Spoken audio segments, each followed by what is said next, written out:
Hi. All right, so let's make this clear. This is take 3. The first 2 times I tried reading this chapter of Mr. Popper's Penguins, Instagram decided to go on me. So it never saved. It acted like I didn't even record anything.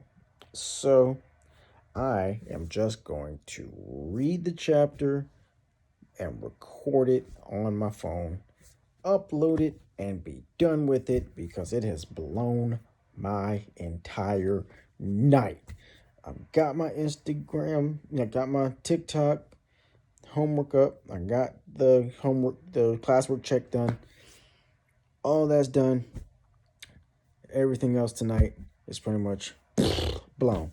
So now I'm going to read chapter 15 of Mr. Popper's Penguins for the third time tonight. I cannot wait until I am able to read these books aloud on TikTok.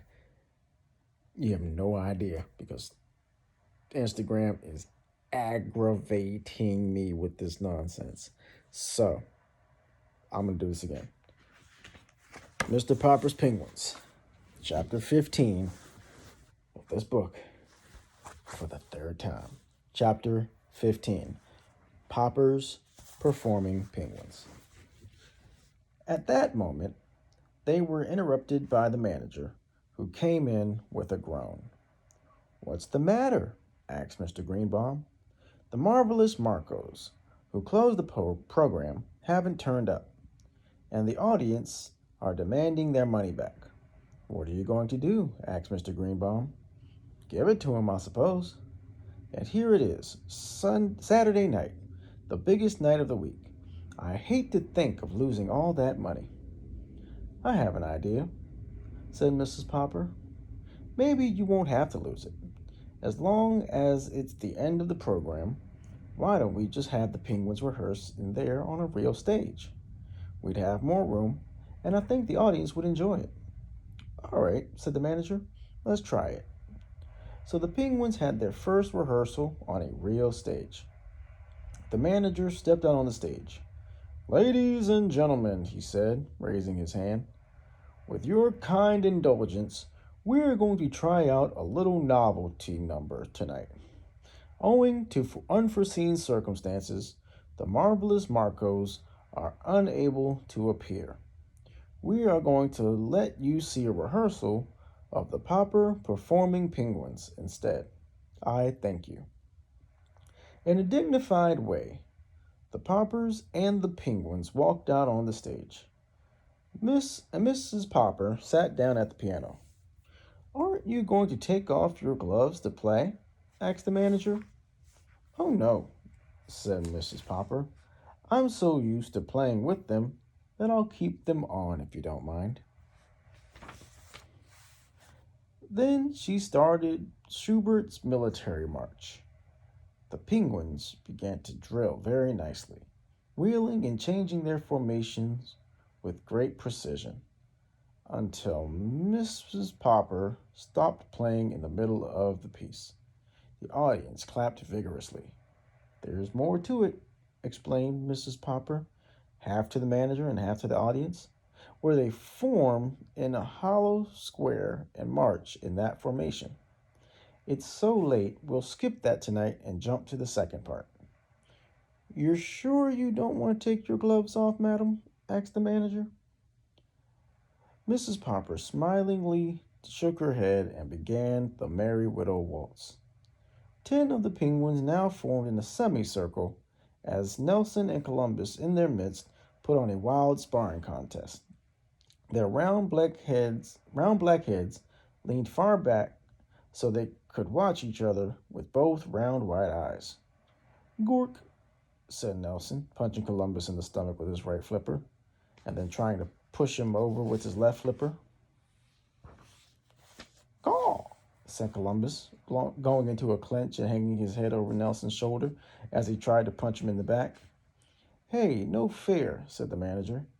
Columbus and Nelson broke loose as the other 10 Penguins, looking on, applauded with their flippers. Columbus now sparred politely with Nelson until Nelson hit him on the eye, whereupon Columbus retreated with a loud "ork." The other penguins began to clap, and the audience joined them. As Mrs. Popper finished the waltz, both Nelson and Columbus stopped fighting, put down their flippers, and stood still, facing each other. "Which bird won? Who's ahead?" shouted the audience. "Gook," said all the 10 penguins in the semicircle. This must have meant "look," for Nelson turned to look at them, and Columbus immediately punched him in the stomach with one flipper and knocked him down with the other. Nelson lay there with his eyes closed.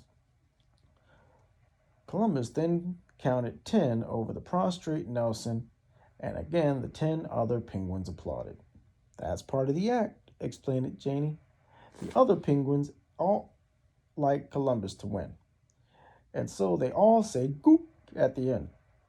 That always makes Nelson look away, so Columbus can sock him good."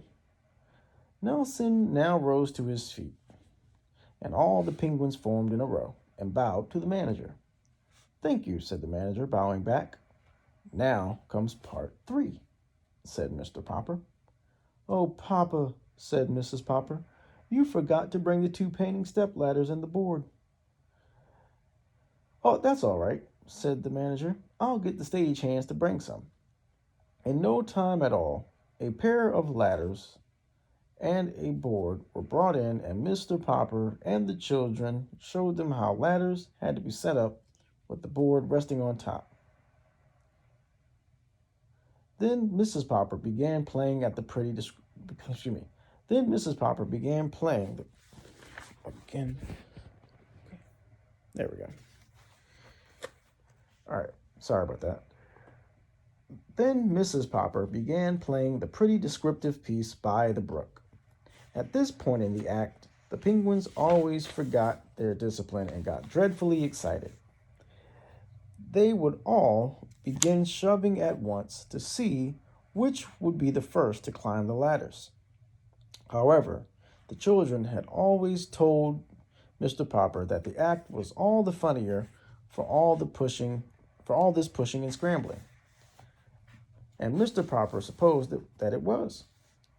So now, with a great deal of squawking, the penguins fought and climbed the ladders and ran across the board in complete confusion, often knocking each other entirely off to the floor below, then hurrying to toboggan down the other ladder and knock off any penguins who were trying to climb there.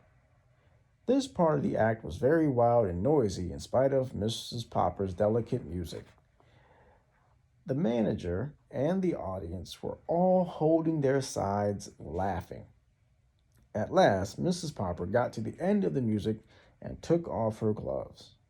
"You'll have to get those ladders off the stage, or I'll never get these birds under control," said Mr. Popper. "The curtain is supposed to fall at this point." And this is a picture of the penguins climbing the ladders and knocking each other off and stuff. Yeah. So the manager gave the signal for the curtain to go down, and the audience stood up and cheered. When the ladders had been taken away, the manager had 12 ice cream cones brought in for the penguins. Then Janie and Bill began to cry, so the manager ordered several more, and everybody had one. Mr. Greenbaum was the first to congratulate the Poppers. "I don't mind telling you, Mr. Popper, that I think you've got something absolutely unique in those birds. Your act is a sensation. And the way you helped out my friend, the manager here, shows that you're real troopers, the kind we need in the show business. I'd like to predict that your penguins will soon be packing the biggest theaters from Oregon to Maine. And now, to come to terms, Mr. Popper," he continued, "how about a 10-week contract at $5,000 a week?" "Is that all right, Mama?" asked Mr. Popper. "Yes, that's very satisfactory," answered Mrs. Popper. "Well then," said Mr. Greenbaum, "just sign these papers and be ready to open next Thursday in Seattle." "And thanks again," said the manager. "Would you mind putting on your gloves again for just a minute, Mrs. Popper? I'd like you to start playing that military march again and let the penguins parade for a minute. I want to get my ushers in here to look at those birds. It would be a lesson to them. Okay, so there's that.